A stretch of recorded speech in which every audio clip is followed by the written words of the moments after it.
Здравейте, скъпи хора! Здравейте в подкаст канала на Гласът на цялостната жена.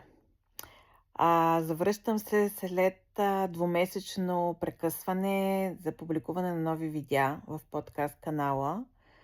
А, Очаквах и бях казала, че ще запиша видеото на 31 март, но все нещо се случва. Много ми е динамично в момента и не мога да стигна до това да запиша видео специално за подкаст канала. И някак си всеки път, когато ми идва или съм планирала да запиша видео, а, все се оказа и си давам сметка за това, че или съм уморена, легнала, почива ми се и така нататък. И сега пак имах дълга сесия, така се получи, че имах една доста дълга първа сесия. Понякога се случват нещата да станат по-дълги сесиите. И чакайки да дойде времето за следващите сесии, съм легнала пак да си почивам, и днес снощи късно да ми дойде цикъла и обикновено в този период тялото ми има нужда повече да почива и да лежи. И тъй като съм си планирала и днес отново да запиша епизод и пак си лежа и си казвам, не, явно има нужда да го запиша точно по този начин, защото така, разбира се, аз искам, нали, да съм в състояние, в което нали, поне да съм изправена така, нали, да изглеждаща в по-жизнено състояние.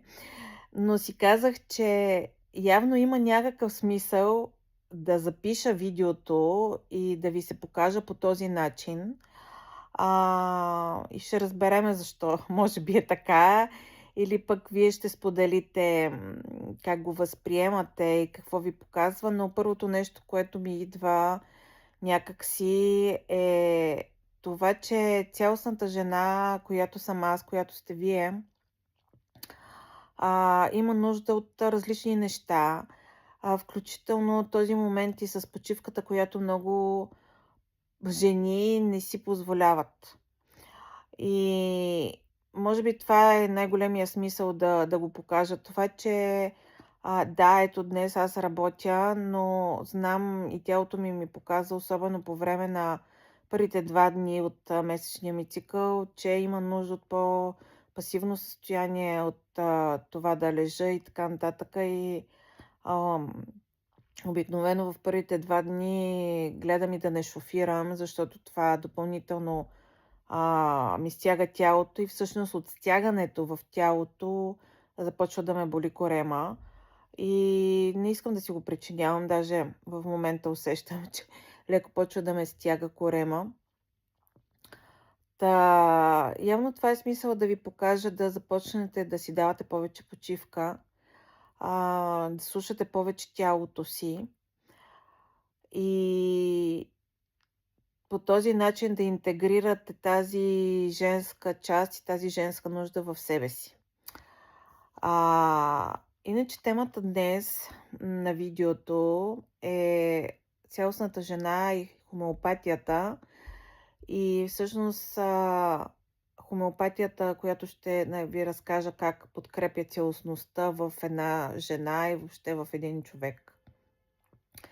Но ако за първи път попадаш на този канал и ме виждаш на видео, аз съм Диана Дичева и това е моя подкаст канал Гласът на цялостната жена, както казах в началото, но по принцип, освен цялостна жена, каквато смятам, че съм и съм така достигнала, интегрирала голяма част от своята цялостност, по професия, по призвание, по сърце и по мисия съм хомеопат, психотерапевт, в гешталт терапията съм специализирана, семейни констелации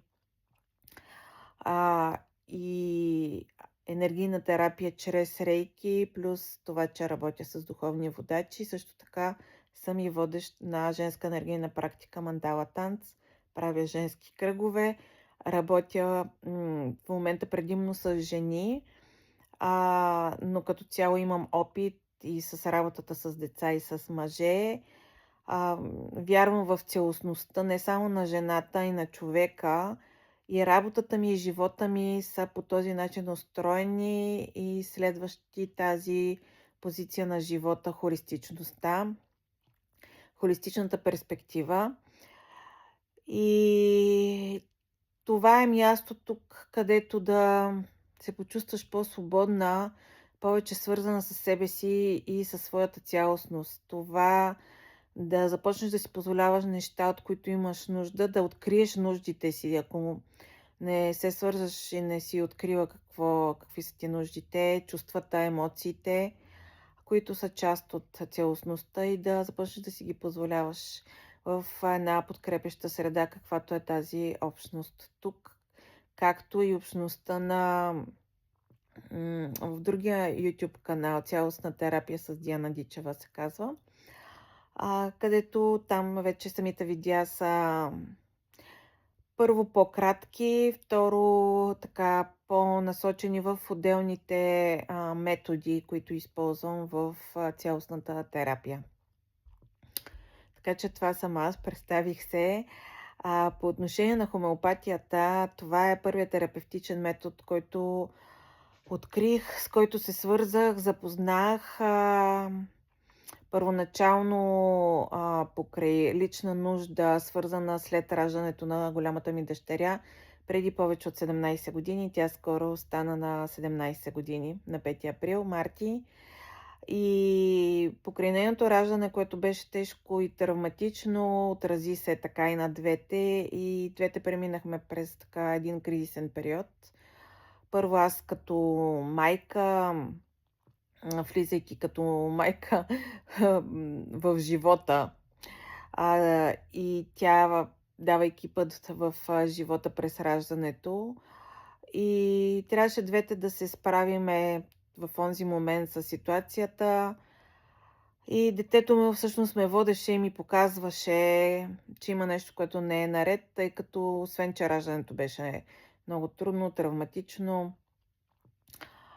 след това в един момент на около втория месец тя спря да иска да суче, не приемаше биберони, много трудно се хранеше отвън по какъвто и да е начин, и аз успявах да я кърмя, но много по-малко, отколкото е нормално за дете, бебе на нейната възраст.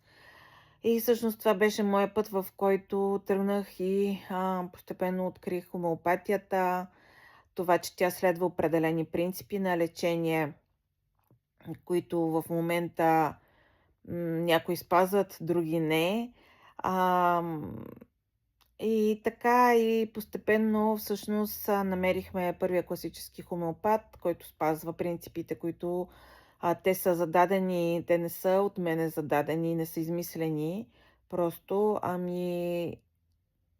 те са създадени от създателя на хомеопатията, Самуел Ханеман се казва, който между другото април месец, и затова избрах и да говоря по тази тема, някакси много естествено дойде, е роден на 10 април и аз всяка година правя под някаква форма безплатна лекция, вебинар, семинар по случай неговия рожден ден, който се явява и ден на хомеопатията, световен ден на хомеопатията, за всички хомеопати, обичащи, следващи, практикуващи я. И всяка година има и седмица на хомеопатията, и в тая връзка, както казах, записвам и това видео по тази тема. И тази година, това искам просто да вмъкна тук, че отново имам безплатен вебинар, който проведох на 9 април. Има запис, който, ако ти е интересно, там ще говоря повече за принципите в хомеопатията, начина по който работи и подкрепя човека. Тук по-скоро ще наблегна на личната история и как хомеопатията подкрепя цялостността в една жена и в един човек. Ако искаш запис от вебинара, ще оставя форма за записване. Само през формата има достъп, който е до края на април. Ще го оставя в описанието под видеото. И продължавам по темата и да ви разказвам за покрай раждането на Марти, откриването на хомеопатията. Всъщност толкова много се впечатлих за това как я подкрепи, как тя около 8 месец, когато намерихме първия класически хомеопат, който следва принципите, помогна да й се отвори апетита, и то не само апетита ми, и връзката с мене, защото всъщност последствие аз разбрах, че тъй като аз съм изпаднала покрай и след раждането в депресия, това е била причината, поради която тя не е искала, я стъчкувала, не е искала да я кърмя и въобще да яде. И аз как излязох от депресията, нали, в онзи си момент, на около година и 3 месеца, когато беше, една моя приятелка ме заведе на латиноамерикански танци и това ми помогна да изляза от депресията, което подкрепи съответно нашата връзка с нея и тогава, нали, вече тя нямаше проблем с кърменето специално, вече беше захранена и с твърда храна и така, но това не свършва, нали, това е само началото на процеса, свързан с хомеопатията. В последствие, когато Марти стана на 2 години и половина почти, тя тръгна на детска градина, аз се върнах на работа и като всяко едно дете, тръгващо на детска градина и все още малко, тя започна да боледува, кашлици, хреми, такива подобни състояния. Тогава вече намерих хомеопат, който за мен е един от най-добрите хомеопати. Той е мой учител и преподавател в училището, където аз съм завършила 3-годишно обучение по класическа хомеопатия, в което изучавахме подробно всички методи, принципи в това лечение, плюс много психологически познания и в 2 психотерапевтични школи, психоанализа и аналитична психология на Карл Густав Юнг. И така когато видях колко добре я подкрепя нея, започнах и аз съответно да се лекувам с хомеопатия и тогава и мъжа ми започна да се лекува и тъй като дойде времето за второто дете, когато Марти, както казах, тръгна на детска градина, аз се върнах на работа, хомеопатията ме подкрепи по много нежен начин и много бързо да забременея с втората си дъщеря Вики. И аз вече изключително впечатлена от този метод и как работи. Всъщност реших да уча първоначално с идеята да подкрепям мене и семейството си и в последствие подкрепям и други хора чрез хомеопатия, така че да бъдат по-цялостно здрави. И така, моя личен път се свърза с хомеопатията и всъщност това е първия метод, който започна да ме свърза с моята цялостност. Защото не знам какво сте чували и ще се радвам да споделите в коментари за това как работи. Имате ли положителен, отрицателен опит? Може всякакъв опит или да нямате опит с хомеопатията, но тъй като тя е холистичен метод и въздейства едновременно на физическото тяло, но и на психическото такова, е метод, който подкрепя както спешни и остри състояния, така и хронични състояния, включително и ментални, емоционални състояния и психотерапевтичен процес. Аз я използвам в моите терапевтични програми, които са основани като основа психотерапия, но и хомеопатията е един от методите, които подкрепят хората. Всъщност в момента това са ми основните програми за възрастни, основно, както казах, с жени работя и с деца. Като цяло, моя стремеж е да обхвана повече от едно семейство и една семейна система. Така че това се получава и тук пак идва тази цялостност, защото моят цял подход в работата, както казах и в живота, е през тази перспектива, тъй като ние сме свързани в едно семейство и си влияем. Децата основно е прекрасен метод за тяхната подкрепа, ам, а за възрастните те вече влизат с повече сесии в по-дългосрочен процес. Децата също, но на тях не е нужно толкова много сесии да има на месец. Ам, и в вебинара, ако си вземете записа да го слушате, споделям, че от 3 май започвам и един 3-месечен курс. За втори път миналата година проведох такъв, който давам основните знания за справяне с криза, за спешни и остри състояния чрез хомеопатия,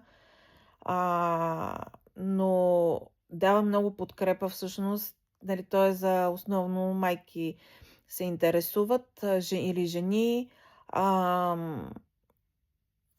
И дава много, освен практически инструменти в сферата на хомеопатията, също така и дава много подкрепа и много свързване, така че в всеки един аспект, всяка моя програма, курс е свързан с интеграция на всичките методи, които използвам, медитации правиме.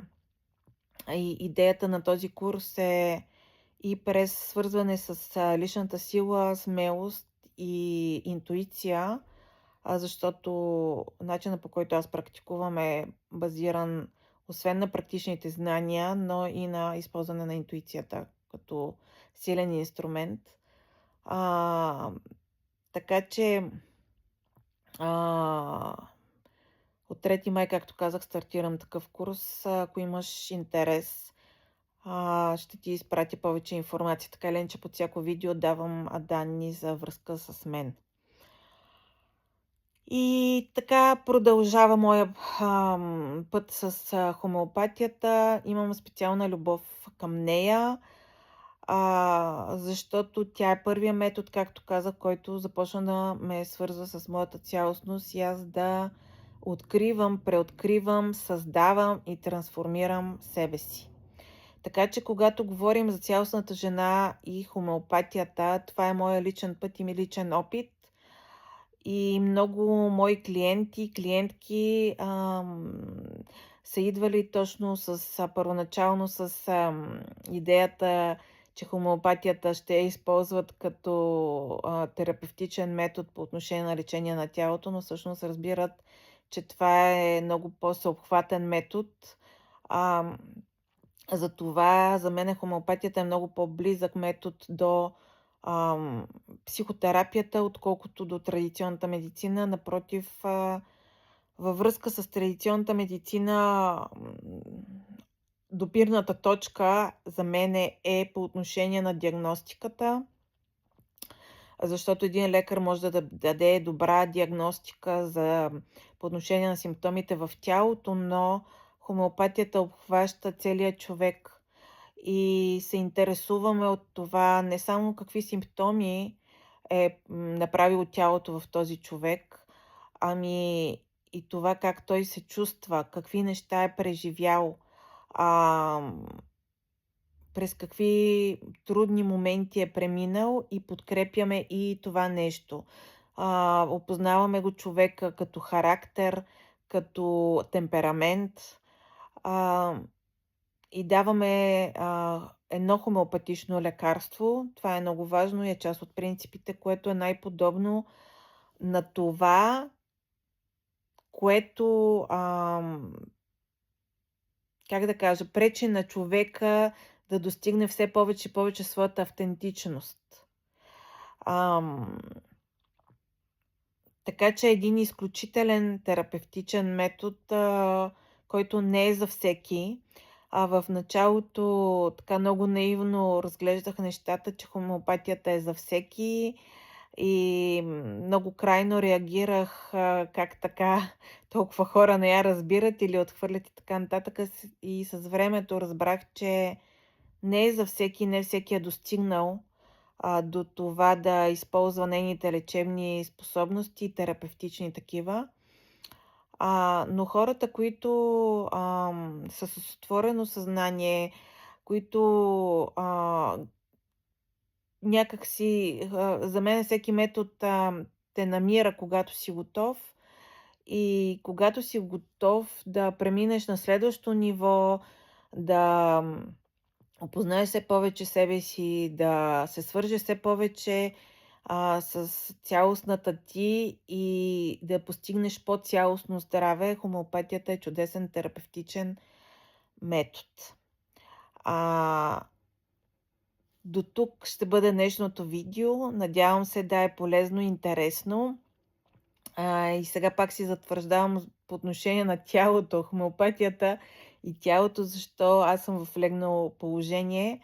За да бъда здрава всъщност. Слушам в момента тялото си и в същия момент нуждата от това да се свържа отново с вас тук на канала, защото се усещам в момента, че ми е липсва тази връзка тук, защото това е наистина по-специално пространство, много по-различно от другите канали, които са на Академия Диатерапи. Както казах, и в YouTube имам канали в TikTok, и в Instagram, и в Facebook. Но тук е едно по-специално пространство, където усещам, че мога да бъда повече цялостната аз, да покажа много повече от автентичността си и различно от само това да бъда терапевт. Следващото видео, което вече е записано, продължава рубриката за цялостното здраве в децата и разглеждаме периода момент само да видя кой период беше 8-12 години. Да, защото това е предпоследния период на растеж. С една моя клиентка, вече е приятелка и участник не само в курса миналата година за спешни остри състояния, но и вече в школата по диатерапия, която стартирах края на миналата година, която е продължение на курса за спешни остри състояния. И там, освен хомеопатия, учиме и малко гешталт терапия, констелации, инициация в рейки първо ниво. Вече е много по-цялостно интегративно като метод и подход за самопомощ и помощ в семейството. Затова е създадена тази школа и този 8-месечен курс, който от тази есен предвиждам пак да има такъв курс, който ще бъде в рамките на 10 месеца. И с нея записахме вече това видео за здравето на децата, така че малко след това видео ще публикувам и другото видео, така че там ще можеш да изгледаш още интересни неща от нас, цялостните жени на този канал. Това е от мене за сега. Обичам те и до нови срещи. И ти благодаря, че си тук и подкрепи канала, ако ти е важна и ценна тази информация. Като го харесаш, като коментираш, всичкото това помага за развитието на канала, като споделиш видеото, където смяташ, че ще бъде полезно и като се абонираш, разбира се. Добре, свършвам вече. Чао от мене и до нови срещи!